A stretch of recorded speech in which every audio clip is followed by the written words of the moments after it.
Dice Gabriel García Márquez, la vida no es lo que uno vivió, sino lo que uno recuerda para contarlo. Con motivo de conmemorar los 25 años del Colegio República Argentina, entrevistamos a la directora que más tiempo ha estado en esta institución para que nos comente cómo fue su paso por este colegio. Bueno, yo comencé a trabajar desde el inicio en el colegio como profesora de lengua. Eh, y en ese primer tiempo, que fue más o menos un año y medio, la directora era una profesora de matemáticas, Josefa, le decíamos Pepa. eh, Estuvimos en ese primer año, era el Bambi, le decían al colegio, porque estaba funcionando en un ex supermercado, Bambi. Sobre la circunvalación, allá es la Santiago Álvarez, ¿no? Santiago Álvarez, la circunvalación. Creo que Santiago Álvarez y Brasil, si yo no me equivoco. Pero era un lugar muy precario porque se abrió con 4 divisiones de primer año, 2 a la mañana y 2 a la tarde, pero era una, un espacio ahí con forma de supermercado, con una manguita, y al medio habían dividido de manera, digamos, precaria, me habían armado las aulas, entonces vos tenías un aula, la secretaría, dirección, todo en un solo ambiente, y la otra aula. Entonces vos dabas clase. Yo daba clase en un primer año, pero escuchaba lo que le estaba explicando el otro profesor mientras tanto, ¿no? Así. Y después al año siguiente nos trasladamos a lo que es, en ese momento había estado funcionando el Colegio Secundario Ciudad de Santa Rosa, frente al Butaló, y el Colegio Ciudad de Santa Rosa fue a su edificio actual cerca de la cooperativa. Eh, y bueno, yo ahí ya a fin de septiembre, octubre, no me acuerdo bien, tomé la dirección. En ese momento yo era profesora interina. Los 4 profesores titulares no quisieron ninguno tomar la dirección y bueno, y fue por eso que yo siguieron con los interinos, ¿cierto? Y tomé la dirección del colegio desde entonces. Pero me acuerdo un hecho significativo, una de los chicos hicieron una sentada, porque pasó como un mes hasta que se cubrió con un nuevo director, una sentada pidiendo director. Ya empezábamos ahí, pidiendo director.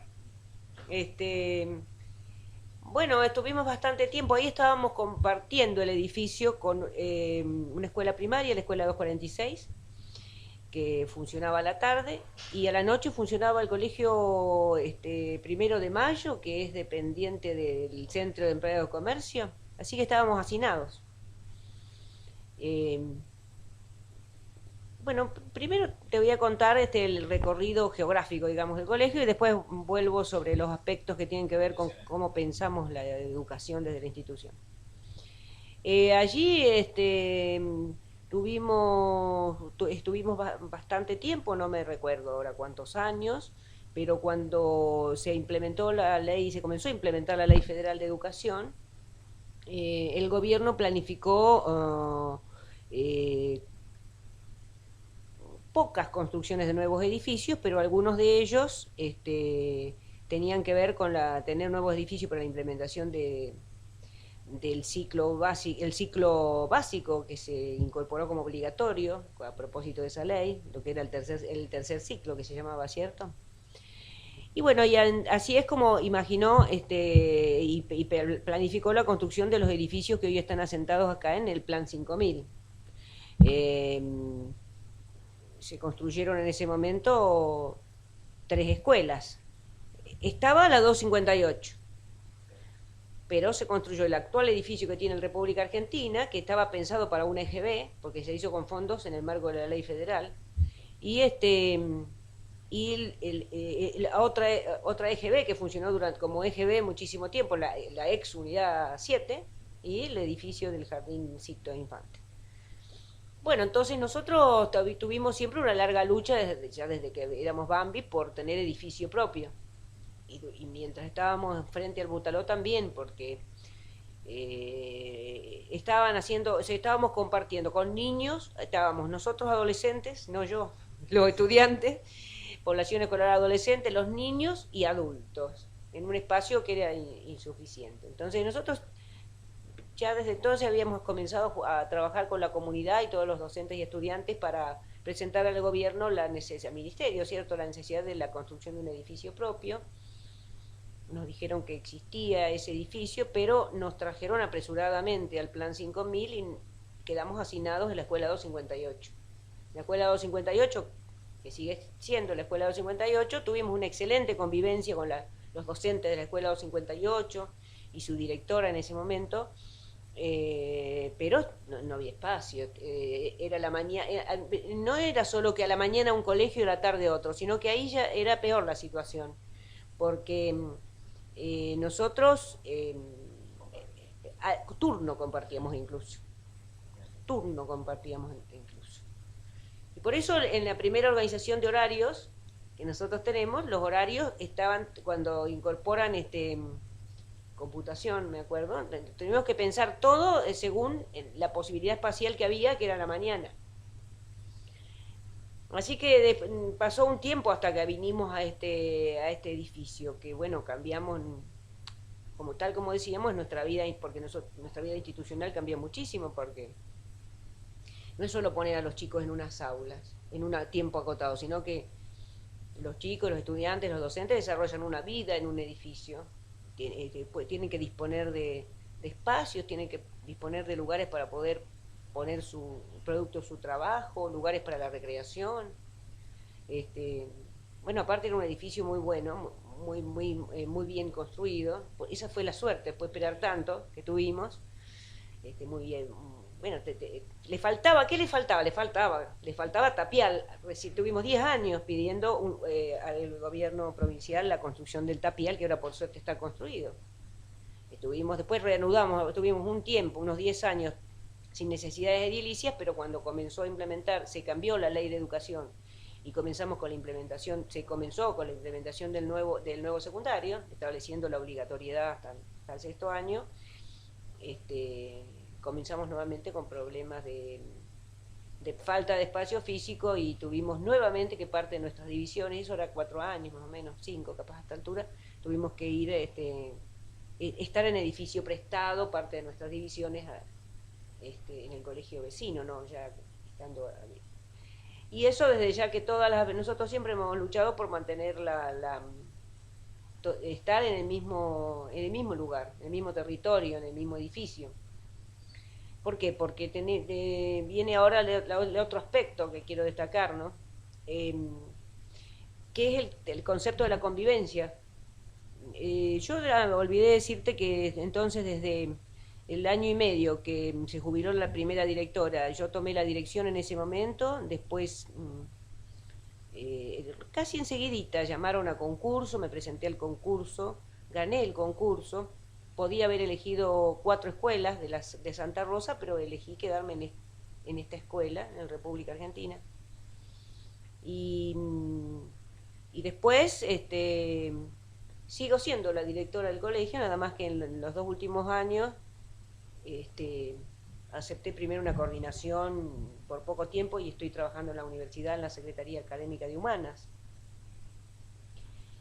El concepto educativo con el que se trabajó, bueno, que yo siempre lo defendí, era una idea de que uno aprende no solamente en el horario de clase y con las asignaturas específicas, sino que hay un aprendizaje superior,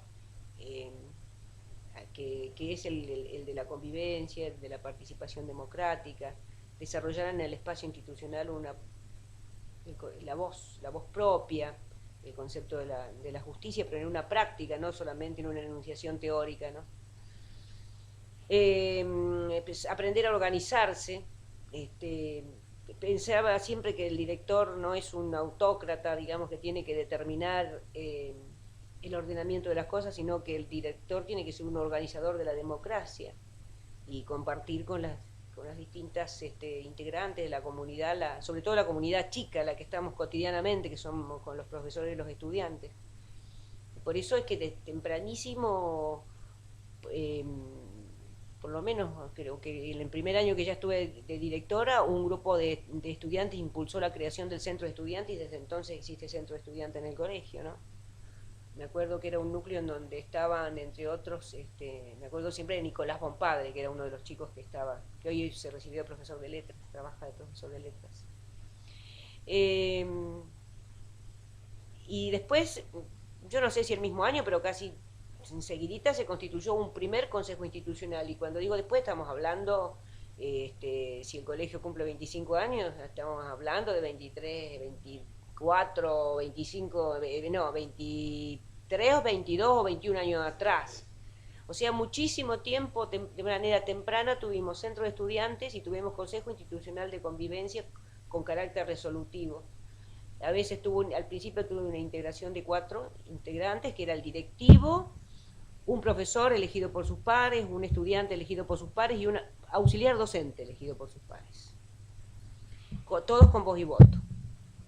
Esa estructura es la que después, años después, tomaron como modelo por parte de la gestión estatal, del ministerial, para constituir las propuestas de los consejos institucionales de convivencia. Nosotros lo que debemos decir es que lo que no hemos tenido nunca es mucha propaganda de parte de las políticas oficiales ni del gobierno en ese sentido. Se ha reconocido, sí, en los hechos, que a pesar de toda la falta de recursos que permanentemente hemos tenido, en ese sentido común a muchas otras instituciones educativas, durante todos esos años, por esa forma, digo yo, superior de organización, que es esa democracia horizontal, en donde las personas saben que cuando hablan no hablan de gusto, sino que tiene consecuencias para la organización de su vida misma, una forma superior que nos permitió mantenernos a pesar de estar en situaciones precarias, ¿no? Y pudimos generar, no a partir de encuentros circunstanciales, sino a partir de esa práctica, nosotros podemos decir que hay una gran cantidad de, no todos desde ya, pero una gran cantidad de docentes y de estudiantes que recuerdan que los mejores años de su vida las pasaron en esta...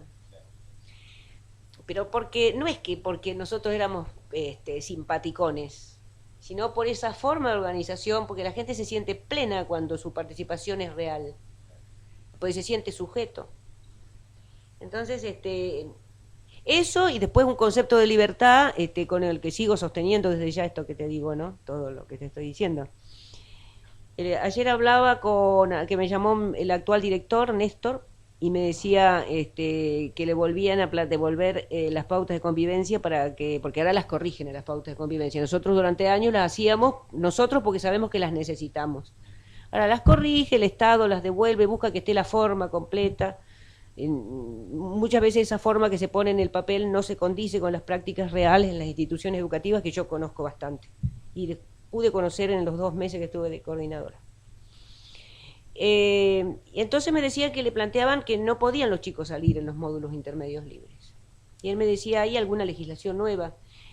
Y mira, le digo yo, en primer lugar, los chicos, desde el punto de vista legal, es cierto que el directivo es responsable en el horario pleno, suponete de 8 a 13, pero se hace un pacto con los tutores, que son los padres, de que si se anuncia con anticipación pueden ingresar antes, pueden salir en módulo intermedio o irse antes.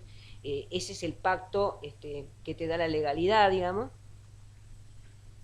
Por otro lado, recordemos que por lo menos en el tramo de los chicos más grandes, los chicos hoy no solamente se tiene la mayoría a los 18, sino que se tiene la posibilidad de votar a los 16 años, ¿cierto? Pero lo más importante era, yo le digo a Néstor, siempre tuve la convicción que, y de hecho la experiencia lo demostró, uno tiene que tener, no tiene que pensar que los chicos están seguros porque están encerrados dentro de las aulas. Es más, las veces que hemos tenido problemas, como hemos tenido problemas como institución, o alguna vez algún accidente, o alguna vez ha sido dentro del horario escolar y dentro del edificio, no cuando los chicos se iban con el pacto con los padres a sus casas y volvían. Bueno, ese era un clima de libertad. Era un clima de libertad sumado, porque la libertad no es solo que vos puedas hablar y decir lo que pensás, sino tener una libertad en el cuerpo, en moverte. Y la otra es el uniforme. el colegio, durante mucho tiempo los secundarios los chicos no iban con uniforme, las mujeres iban con delantal, los varones iban sin uniforme. A los colegios secundarios de Santa Rosa estamos hablando, por ejemplo. Después, nosotros avanzamos en darnos cuenta en las jornadas de análisis de la convivencia que hemos hecho todos los años, hace como 10 años, capaz o más, analizamos que era discriminatorio que las chicas vinieran con delantal. Entonces quedó planteado como optativo, que si quieren venir con delantal que vengan, pero que en realidad cada cual puede vestirse como quiera.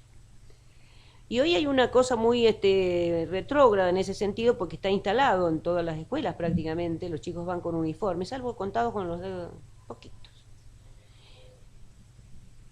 El tema del uniforme no es una cosa menor. Eso es una cosa, no, espero que no cambie en el colegio, lo mismo que la libertad en los módulos intermedios libres y la democracia de base y representativa y los centros de estudiantes. Pero el tema del control sobre los cuerpos que se ejerce a partir de los uniformes, en un momento en donde hasta ahora hay una ley de educación en la sexualidad, con la cual imponer uniformes para tratar de borrar las formas masculinas, femeninas o las formas corporales y sexuadas de los adolescentes, va como a contramano, es una cosa como reaccionaria, ¿no? Pero bueno, nosotros trabajamos ese nivel de libertades también. Estas libertades yo como directora las reivindico. Estoy convencida que las personas se tienen que educar desde ese punto de vista, con esa práctica. Creo que eso es lo contrario del desorden, ¿no? Así que bueno, gran parte transcurrió ahí. La otra cuestión que también fuimos pioneros, y es importante recordarlo ahora que estamos con 25 años del colegio para que quede en la memoria hacia el conjunto, ¿no es cierto? El colegio secundario fue el primero prácticamente que comenzó a tratar el tema de la educación y la sexualidad de manera transversal y múltiple. Solitos lo hicimos, ¿no? Lo único que nos fundamentábamos era en la ley de procreación responsable, que era del 92, por la cual establecía que había que hacer distribución gratuita de medios anticonceptivos en los ámbitos públicos, los hospitales, ¿no es cierto? No estaba prohibido, pero tampoco estaba incentivado. Nosotros lo comenzamos a trabajar, estudiamos solos, hicimos equipos de trabajo, tomamos contacto con una gran multiplicidad de instituciones. Como en ese momento no daba chapa, salvo unas pocas militantes de la educación y la sexualidad, no encontraba gente que te venía a ofrecer muchos cursos ni nada, porque eso no estaba promovido, ¿viste? Claro. Y eso también a nosotros nos permitió el poder empezar a hablar de la sexualidad de distintos puntos de vista, también poder humanizar las relaciones entre las personas, mucho. Y después el ejercicio que un grupo, porque aparte todo lo hicimos porque nosotros lo único que teníamos era la compensación del tiempo, todo esto no era con planes alternativos de pago ni nada. Tomábamos, sí, el otro concepto central es tomar el tiempo de trabajo del docente, no es solamente cuando está frente a alumnos, el tiempo de participación en sus reuniones, el pensar juntos, el planificar, el estudiar incluso en determinados momentos son tiempos de trabajo del docente. Nosotros tuvimos esa práctica mucho tiempo, y todas esas cosas generaron en todos nosotros un nivel de compromiso muy alto en relación al colegio. Y también es cierto que no a todos, ¿no? Porque siempre hay algunos docentes y algunos estudiantes que no están de acuerdo con la libertad y la democracia, que les choca. Les parece muy mal que los alumnos tengan voz y puedan poder plantear sus necesidades, incluso aunque estén equivocados, que tengan libertad. Muchas veces también les parece que está mal que tengan libertades los chicos, porque hay toda una lógica de criminalizar a los jóvenes y sobre todo si son de sectores populares. Bueno, nosotros siempre trabajamos a contramano de eso y fue exitoso, pienso yo. Sí, porque cuando uno se encuentra, como te decía hoy, con docentes o con estudiantes, muchos de ellos tienen el mejor recuerdo de ese tiempo que transcurrieron en el colegio, y eso es impagable. Mm. Mm. Sí, no sé si... No sé, algún otro proyecto. Sí, Pati, ¿qué me puede comentar sobre el proyecto de comprensión lectora, la biblioteca tan completa que tenemos en el colegio? Ah, sí, trabajamos. Claro, sí, el tema de la biblioteca, vamos a empezar por una anécdota. Una vez una profesora me pregunta si nosotros habíamos recibido algún subsidio de alguna ONG para tener la biblioteca que teníamos. No, le digo yo, es planificación pura a lo largo del tiempo. El colegio tampoco es dinero de cooperadora porque siempre, si cuando tuvimos vínculo, en general hubo comisiones de padres, pero en realidad la cooperadora en el concepto de que es la que cobra cuotas para poder sustituir al Estado en el colegio no existió. Por la sencilla razón de que yo como directora decía que no estaba de acuerdo con que las cuotas fueran obligatorias. Y eso era un elemento que no permitía la configuración habitual de la cooperadora. Bueno, porque digamos el principio es que la educación si es gratuita, el Estado tiene obligación de garantizar la gratuidad de la enseñanza para toda la población, ¿no? Entonces, pero la tiene que garantizar en los hechos si vos le cobras arancel. Y hubo épocas del neoliberalismo en donde se avanzaba bastante fuerte con eso de que había que contribuir con la educación nuevamente, con aranceles, ¿no? Pagando algo que en este caso sería la cuota de cooperadora. Entonces el tema de los libros tiene que ver, primero, no se pagó con cuota de cooperadora, ni tampoco con ninguna ONG que nos pagara. Fue planificar lo importante que es el libro en una institución educativa. Una biblioteca tiene que ser el corazón de una institución educativa. Porque nosotros estamos en de toda la sociedad, tiene como principal forma de comunicación, aparte de lo que habla, lo que escribe y lo que lee. Y los saberes circulan en lo escrito, no tiene que ser una élite, un pequeño grupo el que maneje los libros y el resto solo fotocopias o comentarios o imágenes. Entonces, desde el principio, cada vez que teníamos aportes del Estado por vía del plan social, el grueso del dinero se pedía sistemáticamente la lista de los libros, y preferentemente que no fueran libros de texto.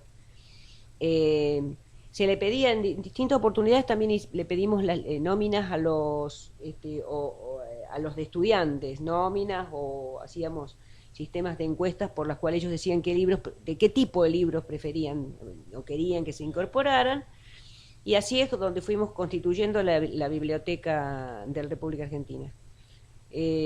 Una importante biblioteca que tiene una gran variedad de textos y que cuidó mucho siempre el tema de los aspectos literarios, las historietas, pero también el área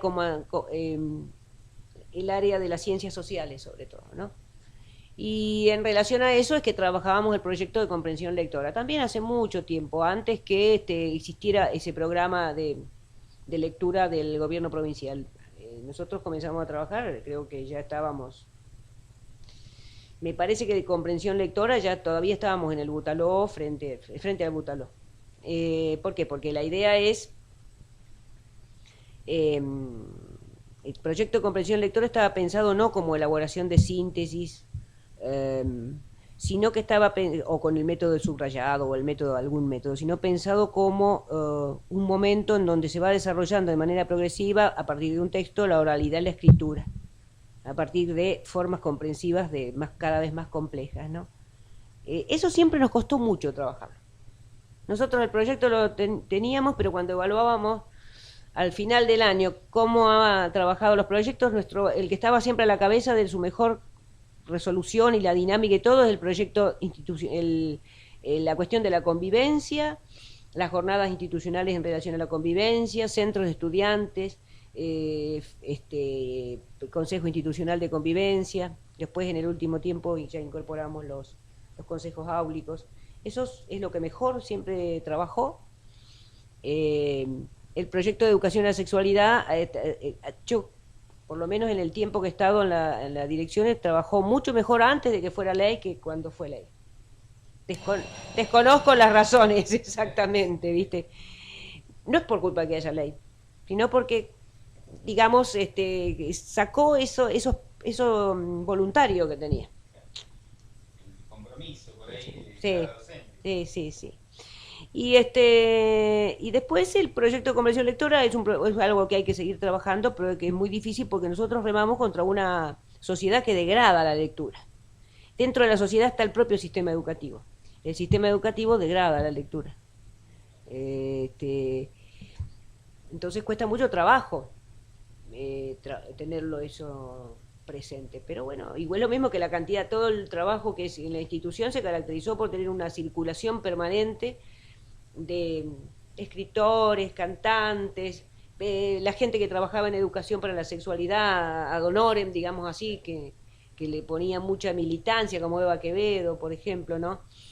Después se institucionalizó en los últimos años, sobre todo en la última gestión ministerial, con este proyecto de lectura provincial, que ellos hacían los contactos para que vinieran o no los escritores, por ejemplo. Pero la verdad que han venido escritores, gente que canta, hemos hecho exposiciones de arte. Nuestra orientación durante toda la ley federal era economía y gestión de las organizaciones.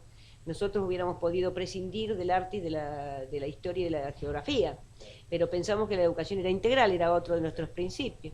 Y la verdad que ese tipo de trabajo se hizo y había muchos artistas y escritores, ya te digo, dispuestos eh, a trabajar con nosotros. O sea que se puede plenamente sin esperar la autorización para cada cosa de los poderes superiores, que en realidad a veces cooptan, congelan y no permiten, ¿viste? Pero si vos tenés dinámica no te impiden tampoco. ¿Por qué te van a decir? Otra cosa, Pati, ¿qué me puede decir de los centros de estudiantes que han pasado por el Colegio República Argentina? En los últimos años los vimos movilizados con el objetivo de tener aulas nuevas. Sí, el centro de estudiantes a lo largo de los 24, 23 años que existe, siempre tuvo una dinámica muy importante y se organizó en torno a las demandas que teníamos, de las carencias sobre todo, ¿no? Que teníamos en relación para hacer el planteo al Estado provincial, ¿no? Que es el responsable. Eh, en los últimos años, cuando empezamos a reclamar la construcción de las 3 aulas, el centro de estudiantes tuvo un rol protagónico muy importante porque vos, Javier, también tuviste mucho que ver y otros profesores. Había una relación que se daba entre el centro de estudiantes y los profesores, vos como integrante del Consejo Institucional de Convivencia, pero también todos los profesores responsables de los consejos áulicos, ¿no? Se articuló muy bien y se trabajó mucho en relación a la comunidad. Nosotros otra cosa que tenemos que decir es que nunca lograron ponernos la comunidad en contra. La comunidad en su mayoría, la comunidad y los padres de los estudiantes, silenciosamente, porque no tenían una participación activa, acompañaban nuestras demandas, porque las demandas eran justas. No importa si eran ellos del partido gobernante, pero veían que las demandas eran justas y nosotros creo que como escuela, como institución educativa, el mensaje que dábamos es que la educación es algo por la que uno tiene que exigir. Por un lado, exigir estas condiciones materiales, ¿no? Es lo mismo que exigir los cargos, pero por el otro lado ser autónomo en cuanto al tipo de educación democrática te quieres dar, no esperar a ver qué te dicen, si te dan permiso para elegir el presidente del centro o no. A ver, ahora nos reunimos para decirles, nosotros lo hicimos antes. No, pero fue muy importante bueno, la experiencia en ese momento nosotros estábamos contrarrestando una avanzada del consumo de la droga, que es cosa que en los últimos 5, 6, 7 años se agudizó, no en esta escuela, sino en general en la sociedad. Y sabemos que tiene como predilectos víctimas a los adolescentes. Y la verdad que como contracara de esa lucha que teníamos cotidiana, teníamos el compromiso de esos jóvenes que estaban nuevamente creciendo ante la sociedad, convencidos de que tienen derechos, pero que para poder lograrlos tienen que manejarse de manera colectiva, solidaria, respetuosa, aprendieron a manifestar en pleno centro de Santa Rosa una enorme manifestación, mucho más numerosa que otras de los últimos tiempos.